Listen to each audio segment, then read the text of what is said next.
Now, a word about animals on the Mark Thompson Show. Our frequent guest for this segment, she takes us through so many things worldwide. She's Karen Dawn, the founder of DawnWatch, which you can find across Facebook, very active community on Facebook. You can sign up and it'll hit your inbox. And it's also at dawnwatch.com. Hi, Karen Dawn. Hello, Mark Thompson. Talk to us. What's happening in the world of animals? Well, we've got some good news today, some on the way to good news, and I'd say it's reflected in, I'm bringing you stories today where we see the laws and we see public policy starting to reflect what people actually want. And that tends to be really good for animals. What I want for animals, I'm an animal rights activist, animal liberation person. I don't eat animals, of course. And ideally, I would, that's what I'd love to move towards. But I hope we can just start at what most people want being the way things are and moving towards that. And that doesn't, of course, mean that the whole world's going vegan tomorrow, but it does mean things like that if you've got deer living on Catalina Island and everybody adores them and one small group thinks they need to go in order to save the environment there, that the people who want to save them and the people living on Catalina Island who want to save them get a say. And this is something that we've covered a few times now on this segment. So we've got the beginnings of good news, which is that the aerial shoot of the deer has been put aside, not happening, called off, canceled, which is beautiful news as a start. I mean, I just want to remind people, it was pretty amazing to me that they floated the idea to begin with, that to handle the, what, I'm sorry, go ahead. They more than floated it, they planned on it without telling anybody. Yeah, but I'm just suggesting to even suggest it. You're right. The whole thing was even worse. It was like out of a movie. I mean, like where the evil board meets and nobody knows about it. And then they decide that they're going to take helicopters and shoot the deer from the helicopter. It's like a horror movie. It really is. And, anyway, so the latest is they are not going to do that now. That's the very good news. Now, they've still decided the deer have to go, and they, not being most of the people who live on Catalina Island, they being the Nature's Conservancy. So the question is, how are they going to do it? And now the plan at the moment is we're going to have a hunting season or something like that. But the thing is, the people who were protesting this aerial shoot of the deers, they weren't holding up signs that say, kill our deer some other way. They were saying, save our Catalina deer. I mean, these are beloved animals on the island. So the good news is that they weren't ignored. This shoot has been called off. The better news is when they come up with a plan that doesn't involve slaughtering 2,000 or 3,000 deer on this island. They've got to come up with something else. And of course... Well, the bizarre fact, though, Karen Dawn, isn't it, the case that how did the deer get there to begin with? Oh, of course. They were, and that's... They were brought there for hunting. Exactly. So they are not natural to the island, and they really are destroying the habitat there, so it can't be ignored, and no reasonable person is saying. So we, human beings, created this problem, created this thing for sport hunting. They were brought in, okay? That's the reason. And now we want to sport hunt our way out of it. Right. It's not what most people think is reasonable. I mean, sure, 6% of people hunt in America. And certainly, I don't particularly take an ethical problem with people hunting for food, but the idea that, yes, we brought them on the island to sport hunt and exactly love the way you say it, we're going to sport hunt our way out of it. That's the latest. It's better than aerial shooting and leaving their carcasses rotting all over the island. But let's just call it a step in the right direction. And now we have to feel buoyed by that success and then see, well, what next? And what we have to come up to is obviously some sort of sterilization of the females. And I was looking at a map of Catalina Island the other day and just thinking there's got to be a way to keep, while we are reducing the population via sterilization, there's got to be a way to keep the deer on a small area of the island so that they're not ravaging all of it. And obviously, I think that area of the island should be where the town is, because the townspeople love them. And so with wire, with electric fencing or something, you can fence off a very, very, very large area. So I'm not saying this is necessarily going to work. I'm saying it's a thought. I'm saying where there's a will, there's a way. And given that almost nobody on this island wants their beloved deer killed, we've got to find a way to reduce the population way down and contain them to a smaller area. It's just, and we can do it if we try. So at least we're starting in that direction. One of the things I shared with Tony today that it was just a coincidence it came onto my screen as we were talking about this was there's a town somewhere in the UK where, the wild ponies just wander around the town. And everybody loves them, and it's a huge, here we go, is the photo of it. And, that's what I would envisage for Avalon and Catalina, and it would make a lot of tourists happy, and it would make most of the townspeople a lot happier than a big hunting season. So Yeah, you're saying, look, what's so wrong with deer then walking around town and sort of being limited around town, and I understand they can't be all over the whole island if they're ravaging it, but it doesn't mean that we have to kill them all and get them all off the island. And yes, they shouldn't have been brought there in the first place, but they're there now. So let's work out a way to live in peace with them. So that's what I would suggest, and I think most of the folks on Catalina Island would agree with that. And so, what's happening with the peacocks in San Antonio?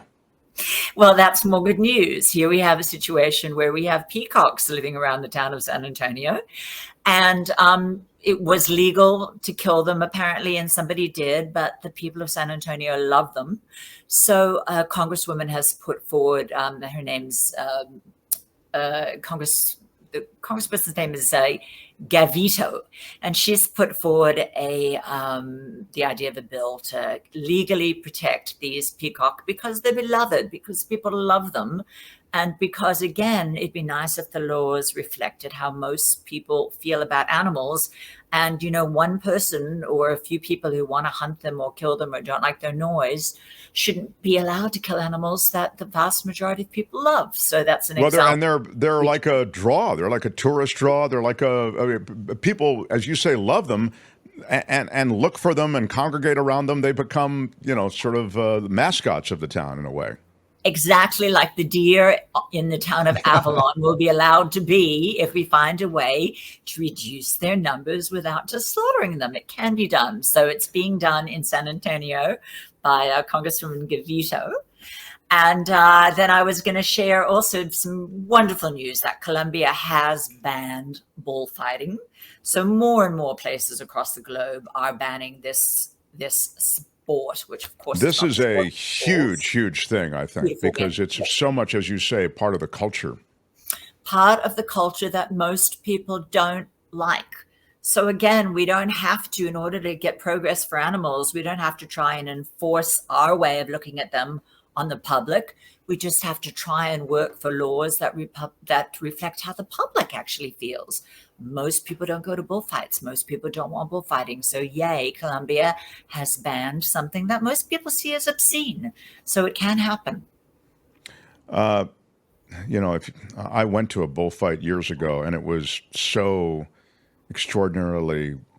I went with the author of it was before I was really involved in animal activism, but that's not an excuse. I mean, I'm just, we almost didn't go. And I thought it was so weird. I remember, this is just, I mention this because I think it's instructive also how a situation can make you do something that you really don't want to do. Absolutely. The guy was a dignitary, and he'd written a book on bullfighting. He was like really a celebrated guy. This is in Spain.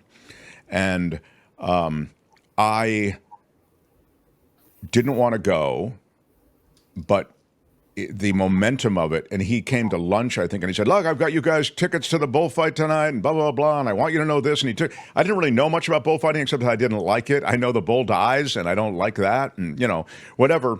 And he played how they celebrate the bull and all this crap. And it's really crap. I mean, but I ended up going, and my girlfriend at the time didn't go. She bailed, and I felt obligated then to go. Like once she'd bailed, I felt, oh my God, I've got to go. And they basically pre-kill the bull. So the bull is already mortally wounded by the time that the bullfighter goes out there. So it's an awful thing to witness. And yet, as you have suggested in multiple conversations that we've had here, it fills the seats and people are into it. And it's like going to the theater or something. It's a throwback, and I love that they have banned it now in Colombia. I've actually sort of suggested a little bit of the opposite. It might fill the seats, but that's a tiny proportion of the population who are going. Most people don't want it. So when they do ban it in a country, it isn't the will of a minority going over the majority. It's it might be a few thousand people in the seats, but in a city of a few million, that's not very many people who are in favor of this. And so again, when we just get the laws to reflect how most people feel, we're going to have huge advances for animals. It's funny, your experience with bullfighting is so similar to, I was in Europe with my boyfriend back in the 80s. And when I was a kid, we really were kids during Europe, as Australians tend to do together. And when we were in Barcelona, Chris wanted to go to a bullfight. And it's funny because he's a very gentle person, mostly veg. But he said, look, when in Rome or when in Barcelona, he said, I can't be in this town and not go. And we were inseparable at the time. But for that day, we were separable. I stayed in bed in the hotel room and Chris went off to the bullfight. And I remember he came back and walked through the door. He looked like a ghost. And to this day, I remember just saying, how was it? And I remember him standing there and just said, pretty awful. And he could hardly talk. He'd been so traumatized. And he told me that just 6 bulls, one after another, and they didn't even have a chance. And it was just like sitting in a slaughterhouse and everybody applauding as if this was something great. Yeah, they drag the carcass out of the ring, and yet it's done like the Super Bowl or something. By the way, in the piece from Associated Press, they say it was once a popular event broadcast live by multiple television networks, but the tradition has come under increased scrutiny as views change about animal welfare, and many find it unacceptable to see an animal suffer for entertainment's sake. And I would just say this. For me, the next step and the thing that is quite common in this country and beyond is rodeo. And rodeo is that last line. It should be unacceptable to see an animal suffer for entertainment's sake. Rodeo is filled with it, and it's a sad state that it continues, as far as I'm concerned. And we're going to get there. When I first got involved in animal rights, I'd never even thought about rodeo. It had not occurred to me that it was awful. And I remember having a lunch with a friend. I'd just gotten into animal rights, and he said, you got to check out the rodeo. And I said, what do you mean? And apparently GQ, God bless them, had just done a big story about them. And that's when I started looking into rodeo and realized this is not what these animals want to be doing that day. I mean, it's just absolutely awful. And yes, we've talked about it on this segment. And I really do believe we will get there as long as we just keep focusing. Most people don't want to hurt animals for entertainment. Yeah, we're going the right direction for sure. And I mentioned before here that I know a guy who is a multiple belt winner, buckle winner in bronc riding. And he left rodeo, and he said, Mark, I just couldn't take it. He said the cruelty to the creatures is just too much. So he's a champion. So it is there. But as you say, it's a process. Wow, I love that you brought good news here. I'm going to close with more good news, just tying into something you said before, which is you covered before, which was the new leader in our Mexico. southern neighbors in Mexico. Yes.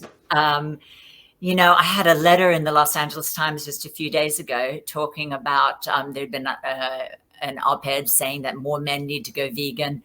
And my take on that was, you know what? Most people in the animal rights movement are women. Women are just so much better. There are a few exceptions, such as you, Mark Thompson, but generally women are so much better on animal issues than men, so much more likely to be vegetarian, so much more likely to be animal rescuers and members of animal advocacy groups. And so my suggestion in that letter was that the more that women have power, the better it's going to be for animals. And so and just also that when feminine values are seen as values that matter, kindness, compassion, nurturing, the sort of values that lead women into nursing and into teaching, which are then of course underpaid. But when values that are seen as more feminine become more valued, given more value in this world, then we're going to see things really improve for animals. And I think we can start with just, yes, let's not hurt them for entertainment. Let's not hunt them for fun. Most people don't want to see that. Let's get laws that reflect how most people feel. Always thought-provoking, and I love, as I say, that you had some good news and a sign that we're evolving in our outlook. So thank you. Karen, again, is part of this world of animal awareness, and she plays it out in all the ways, good and bad, meaning all the different media coverage, good and bad, worldwide. They're on DawnWatch. So again, it's DawnWatch.com. They're big on Facebook, so you can check them out there. Karen, thank you. We'll look forward to next time. All the best. Great to see you. Karen Dawn, everybody. That is a word about animals. Join the flock.